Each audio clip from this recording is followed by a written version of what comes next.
Salam değerli izləyicilər, 5 yanvar 2026-cı il maaş və pensiyalarla bağlı bir vacib açıqlamanı diqqətinizə çatdırıram. Zəhmət olmasa burada üstəgəl işarəsinə vurub kanalımıza abunə olun. Bir çoxlarınız hələ də abunə deyilsiniz. Maaşlardakı artımlar birbaşa sərəncamlarla tənzimlənir. 2025-ci ildə minimum əmək haqqı artırılaraq 400 manata çatdırılıb.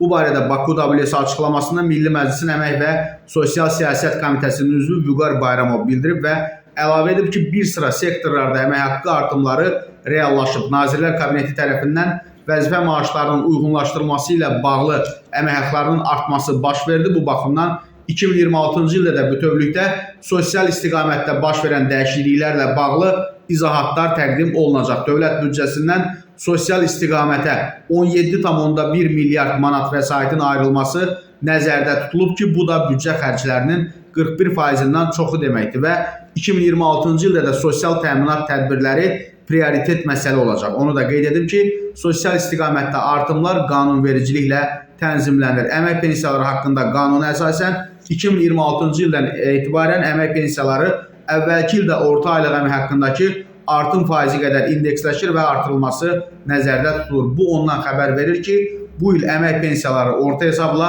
9,2% indeksləşdirilib artırılacaq.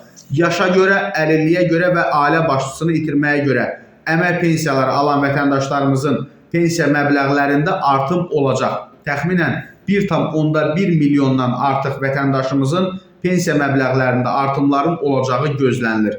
Digər qanunvericiliklə tənzimlənən artım ehtiyac meyarının artması nəticəsində ünvanlı sosial yardım məbləğinin artması ilə bağlıdır. Belə ki, ünvanlı sosial yardım məbləğində artımların olacağı gözlənilir. Bu yeni ünvanlı sosial yardım alacaq vətəndaşlarımıza şamil olunacaq. Yəni hazırda sosial alanlara deyil, yeni kimlərə təyin olunacaq, məhz həmin şəxslərdə artımlar olacaq.